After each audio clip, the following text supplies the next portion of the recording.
चंद्रावत स्वागत करता हूं आप सभी का विनायक एजुकेशन ग्रुप के सेट के ऊपर, जहां मैं आपके सामने फिर से लेकर हाजिर हो चुका हूं 12th क्लास एजी केमिस्ट्री। और 12th क्लास एजी केमिस्ट्री के अंदर हम चर्चा कर रहे हैं लेसन 1 मृदा खनिज चट्टानों का अपक्षय एवं मृदा निर्माण से संबंधित।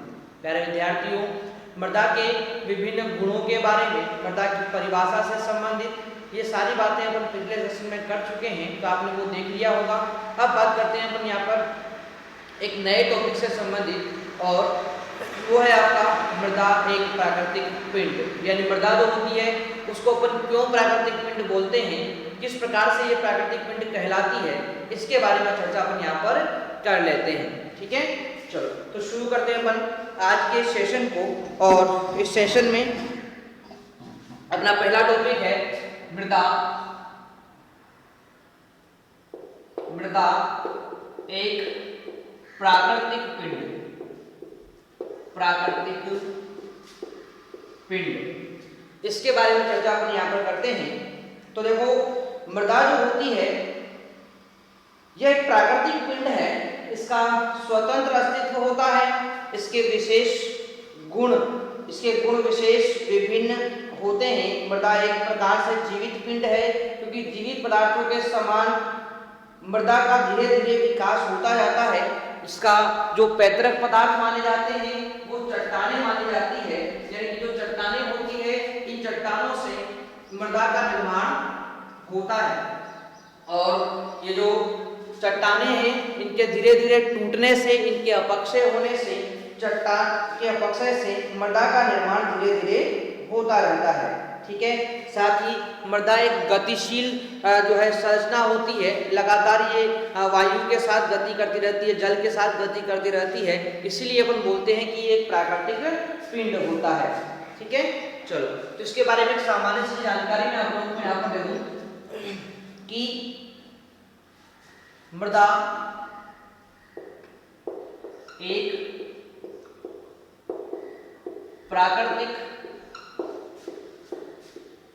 पिंड है। मृदा एक प्राकृतिक पिंड है। इसका स्वतंत्र अस्तित्व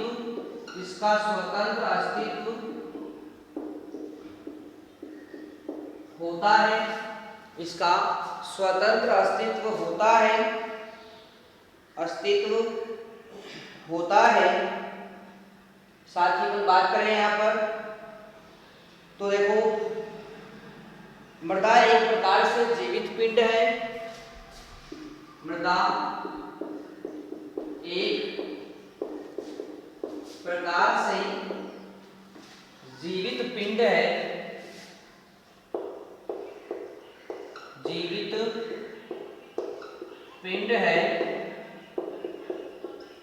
क्योंकि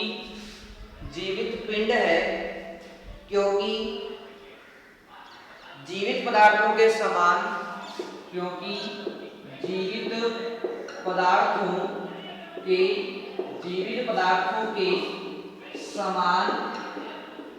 इसका भी धीरे धीरे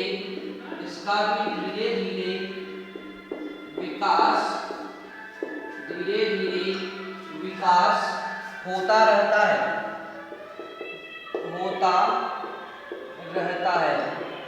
ठीक है, तो इस प्रकार से यहाँ पर क्या होता है, यहाँ पर जो है मृदा एक प्राकृतिक पिंड कही जाएगी, क्योंकि इसका स्वतंत्र अस्तित्व होता है। साथ ही एक प्रकार से ये जीवित पिंड है, क्योंकि जीवित पदार्थों के समान ही निरंतर इसका विकास होता रहता है। इनका जन्म पैतृक पदार्थों और चट्टानों से होता है, और यह परिपक्व अवस्था को पहुंचकर पूर्ण प्रोफाइल के रूप में विकसित हो जाती है। ठीक है, तो इनका निर्माण पैतृक पदार्थों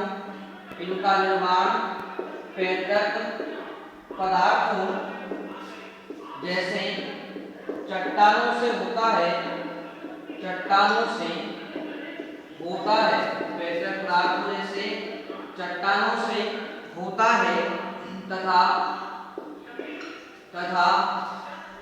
परिपक्व अवस्था तक यह परिपक्व अवस्था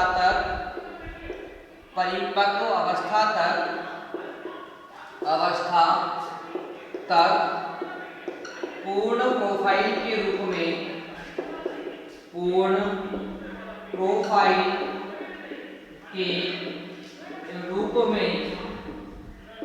विकसित हो जाती है। पूर्ण प्रोफाइल के रूप में विकसित हो जाती है। ठीक है, तो इस प्रकार से पूर्ण प्रोफाइल के रूप में ये विकसित हो जाती है। मृदा को एक गतिशील प्राकृतिक पिंड कहते हैं। मृदा को एक गतिशील प्राकृतिक पिंड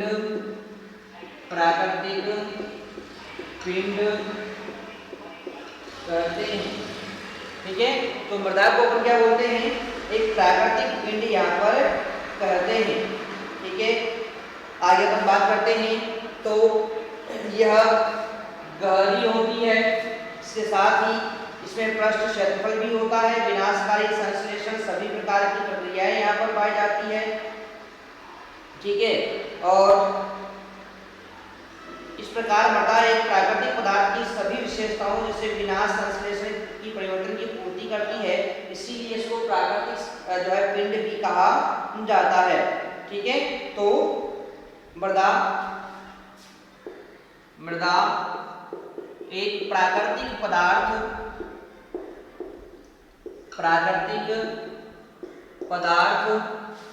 की सभी विशेषताओं जैसे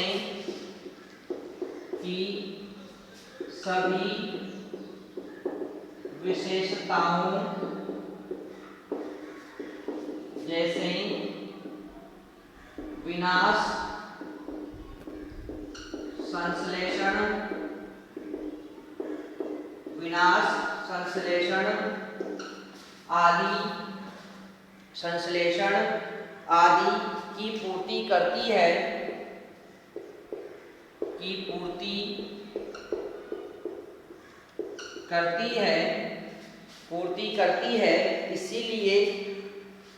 इसीलिए मृदा यानी इस प्रकार मृदा कार्बनिक व खनिज पदार्थ का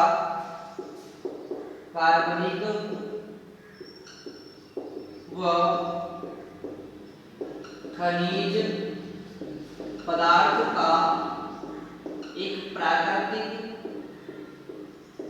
पिंड है। अब देखो, एक बार फिर ध्यान से इस चीज को अपन देखेंगे। बोल रहे हैं कि मृदा एक प्राकृतिक पिंड है। ठीक है, क्यों है मैं आपको बताता हूं यहाँ पर। तो देखो, मृदा एक प्राकृतिक पिंड है क्योंकि इसका स्वतंत्र अस्तित्व होता है, साथ ही ये जीवित पिंड के समान व्यवहार करती है। क्यों करती है? क्योंकि जीवित पदार्थों के समान ही इसका विकास निरंतर होता रहता है। ठीक है, इसका विकास भी क्या होगा? धीरे धीरे होता रहता है। इसीलिए अपन बोलेंगे कि एक जीवित प्राकृतिक पिंड है। इसका निर्माण पैतृक पदार्थों जैसे चट्टानों से होता है तथा यह परिपक्व अवस्था तक पूर्ण प्रोफाइल के रूप में विकसित हो जाती है। साथ ही ये गतिशील प्राकृतिक पिंड है। मैंने आपको बताया है, जल या वायु के साथ लगातार ये गति करती रहती है। आगे बात करें तो मृदा एक प्राकृतिक पिंड या प्राकृतिक पदार्थ की जितनी भी विशेषताएं होती है, चाहे वो निर्माण की विशेषता, संश्लेषण की विशेषता हो, विनाश की विशेषता हो, इन सभी विशेषताओं को संतुष्ट करती है, इनकी पूर्ति करती है। इसीलिए मृदा को कार्बनिक व खनिज पदार्थ का एक पिंड माना गया है। ठीक है, तो इस प्रकार से हमने यहाँ पर बात की है कि मृदा जो होती है ये प्राकृतिक पिंड के समान व्यवहार करती है। ठीक है, तो ये बात अपन ने यहाँ पर कर ली है। ये था अपना एक टॉपिक जो यहीं पर समाप्त हो जाता है। अब बात करेंगे अपन आगे की तरफ, और वो है मृदा पादप वृद्धि के लिए एक माध्यम। टॉपिक है मृदा पादप वृद्धि के लिए एक माध्यम। पादप वृद्धि के लिए एक माध्यम का कार्य करती है। कैसे करती है? तो देखो, सबसे पहले मैं आपसे बात करूं तो मृदा जो होती है विद्यार्थियों, पौधों की जो वृद्धि होती है, इस पौधों की वृद्धि को मृदा मुख्यतः प्रभावित करती है। और मृदा के अंदर पौधों की वृद्धि को प्रभावित करने वाले कारकों को अपन 3 भागों में बांटते हैं। एक तो होता है जलवायु संबंधी कारक, एक होता है जीवीय कारक और एक होता है मृदीय कारक। इन 3 कारकों में अपन इनको बांटते हैं। ठीक है, तो मृदा पादप वृद्धि के लिए एक माध्यम, इस वर्ड का मतलब क्या है कि मृदा जो होती है वो पादप वृद्धि को किस प्रकार प्रभावित करती है, इसके बारे में अपन यहाँ पर चर्चा करते हैं। तो देखो, मृदा पादप वृद्धि को किस प्रकार से प्रभावित करेगी, इस प्रभावित करने वाले कारकों को मुख्यतः 3 भागों में बांटा गया है। एक तो होता है आपका जीवीय कारक, यानी कि सजीव इसको प्रभावित करेंगे। एक होता है जलवायु कारक, जो जलवायु कारक होते हैं वो भी प्रभावित करेंगे। और एक मृदीय कारक होता है कि मृदा की जो संरचना होती है वो भी आपके इस पादप वृद्धि को प्रभावित करेगी। ठीक है, तो पौधों की वृद्धि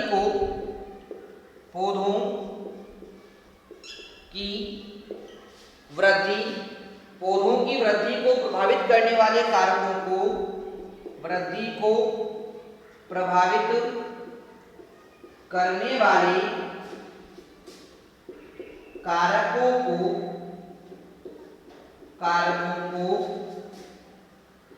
मुख्यतः 3 वर्गों में विभाजित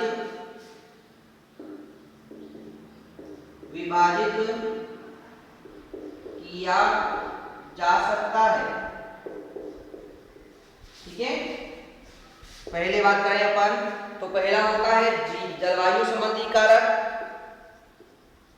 जलवायु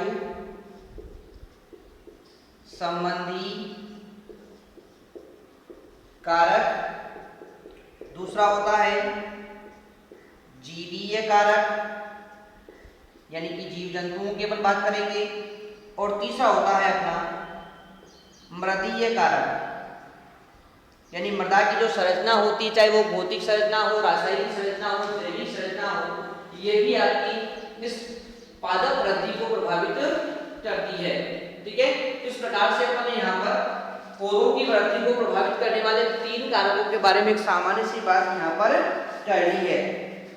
ठीक है, चलो, तो ये था अपना एक टॉपिक जो अपन ने यहाँ पर समझ लिया है। आशा करता हूँ आपको बिल्कुल समझ में आ गया होगा। आप लोग उसको साथ के साथ नोट जरूर करते रहें ताकि सारी विषय वस्तु अपनी अच्छे से कंप्लीट यहाँ पर होती रहे और आगे भी आपको पढ़ने में कोई प्रॉब्लम यहाँ पर ना हो। ठीक है, चलो, तो ये था अपना एक टॉपिक जो अपन ने कंप्लीट कर लिया है।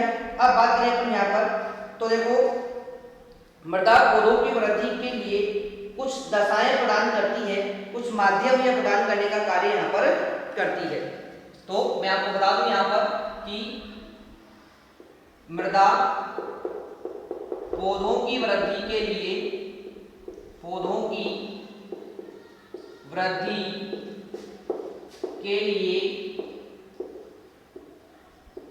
निम्न दशाएं प्रदान करती है। अब देखो, कौन कौन सी दशाएं, कौन कौन से माध्यम ये मृदा पौधों की वृद्धि के लिए प्रदान करती है, इसके बारे में बात करें तो पहला होता है आवश्यक खाद्य तत्व।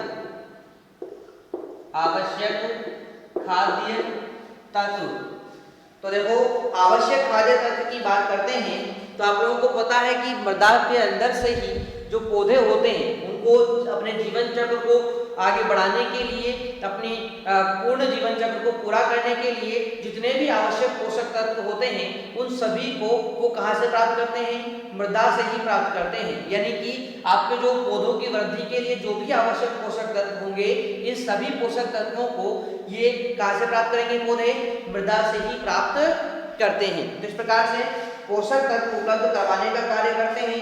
तो यहाँ पर मैं आपको बता दूं कि सभी पौधे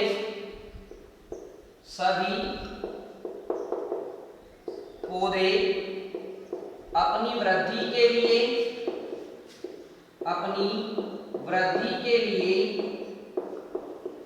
आवश्यक पोषक तत्व जैसे आवश्यक पोषक तत्व जैसे नाइट्रोजन, फास्फोरस, पोटेशियम। इसके अलावा बात करते हैं अपन तो हाइड्रोजन, ऑक्सीजन, कार्बन,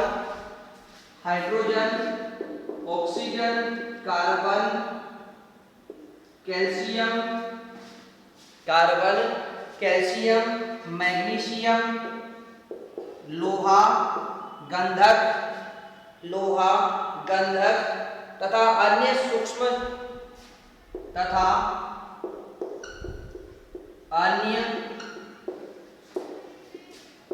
सूक्ष्म पोषक तत्वों को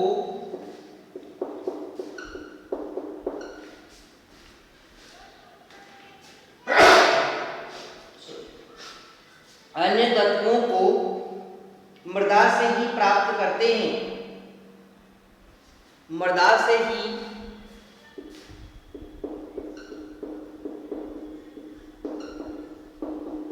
प्राप्त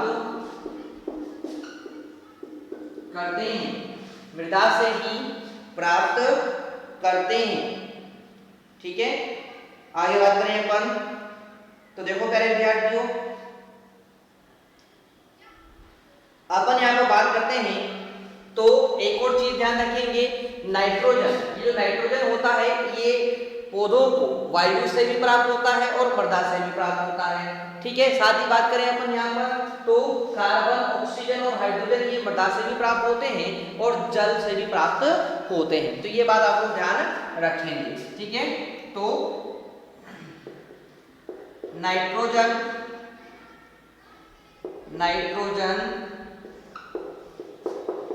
पौधों को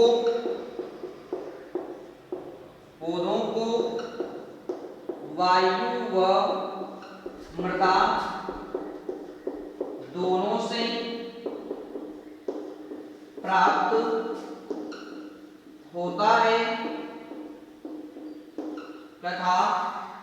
दोनों से प्राप्त होता है तथा कार्बन, हाइड्रोजन व ऑक्सीजन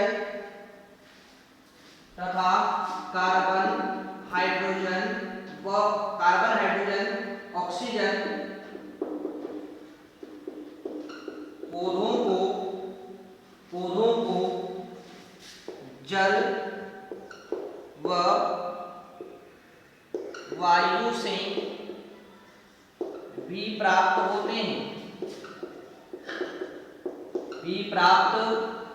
होते हैं। ठीक है, तो ये बात आप लोग यहाँ पर ध्यान रखेंगे। तो देखो भाई, यहाँ पर जो भी अपने पोषक तत्व हैं सभी पौधे अपनी वृद्धि के लिए जो भी आवश्यक पोषक तत्व हैं जैसे कि nitrogen, phosphorus, potassium, hydrogen, carbon, oxygen, calcium, magnesium, इसके अलावा आयरन है, सल्फर है, इन सभी को अन्य पोषक तत्व वगैरह हैं, इन सभी को मृदा से प्राप्त करते हैं। इसके अलावा भी जैसे हम बात करते हैं, जैसे नाइट्रोजन की बात करें तो उसको मृदा से भी प्राप्त किया जाता है, वायु से भी प्राप्त किया जाता है। साथ ही बात करें अपन तो कार्बन, हाइड्रोजन, ऑक्सीजन जो होता है इसको अपन जल से भी प्राप्त करते हैं, वायु से भी प्राप्त करते हैं। ठीक है ना, तो इस प्रकार से अपन बात यहाँ पर कर रहे हैं कि ये जो मृदा होती है ये पौधों को सभी आवश्यक पोषक तत्व उपलब्ध करवाने का कार्य करती है। दूसरी बात करते हैं तो मृदा पौधों को जल उपलब्ध करवाने का कार्य भी करती है। आप लोगों को पता होना चाहिए कि मृदा का एक मुख्य अंग जो होता है वो जल होता है। मृदा से जितने भी खाद्य पदार्थ पौधे ग्रहण करते हैं उनमें सबसे ज्यादा भाग जो होता है वो जल का होता है। पौधों के लिए पानी की मात्रा कम होने पर कोशिकाओं का विस्तार व विभाजन कम हो जाता है। इससे पौधों में प्रकाश संश्लेषण के लिए जो भी पानी की कमी होती है इससे क्रियाएं धीमी पड़ जाती हैं। ठीक है, तो इस प्रकार से एक सामान्य सी बात यहाँ पर तुल करें तो देखो, जल मृदा का एक प्रमुख अंग होता है। जल मृदा का एक प्रमुख अंग होता है। मृदा का एक प्रमुख अंग होता है पौधे जितने भी आवश्यक पौधे जितने भी आवश्यक खाद्य पदार्थ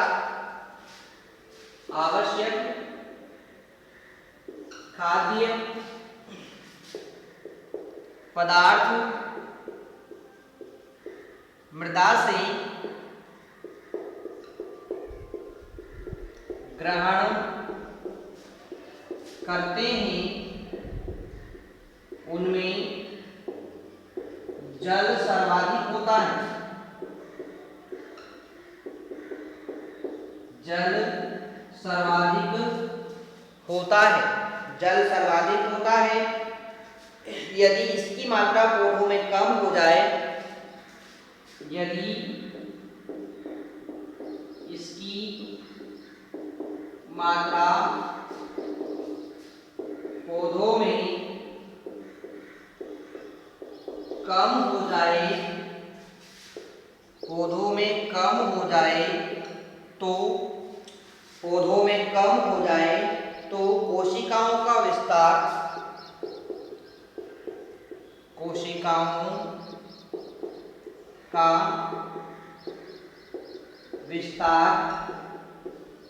एवं विभाजन कम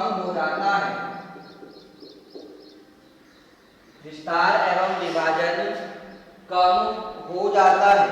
ठीक है। साथ ही यह प्रकाश संश्लेषण के लिए भी आवश्यक होता है। यह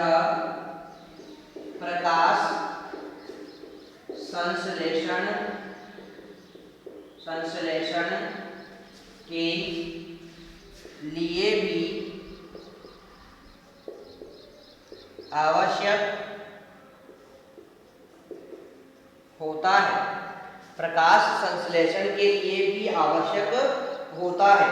जल एक अच्छा विलायक है जो पोषक तत्वों को घोल देता है और स्वयं भी पौधों के लिए पोषक का कार्य करता है। यह एक अच्छा विलायक होता है जो पोषक तत्वों को घोल देता है, साथ ही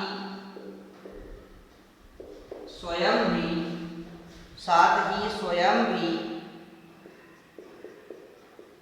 पोषक तत्व के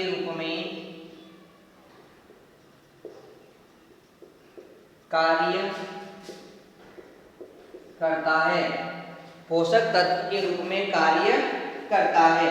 मृदा ताप, मृदा वायु भी जल के द्वारा नियंत्रित रहते हैं। मृदा ताप व मृदा वायु भी जल के द्वारा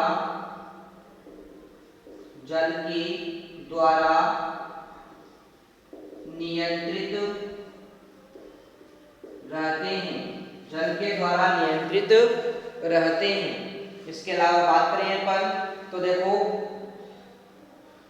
यह अनेक पदार्थों को विलय करके मृदा विलयन बनाता है। यह अनेक पदार्थों को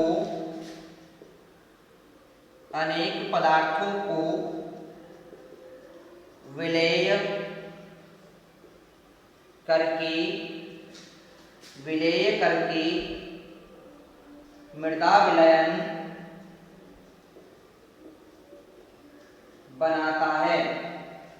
मृदा विलयन बनाता है। इस प्रकार से एक सामान्य सी बात अपने मृदा से संबंधित यहाँ पर कर ली है, यानी कि मृदा पोषक तत्वों के लिए किस प्रकार से माध्यम का कार्य करेगी, किस प्रकार से पौधे मृदा के अंदर वृद्धि कर पाते हैं, मृदा इनको क्या क्या उपलब्ध करवाती है, इन सभी के बारे में अपन यहाँ पर विस्तार पूर्वक चर्चा करने वाले हैं। तो आज एक सामान्य सी चर्चा अपन ने यहाँ पर शुरू की है। आशा करता हूँ आपको समझ में आई होगी। मिलते हैं नेक्स्ट सेशन में, तब तक के लिए टेक केयर, बाय।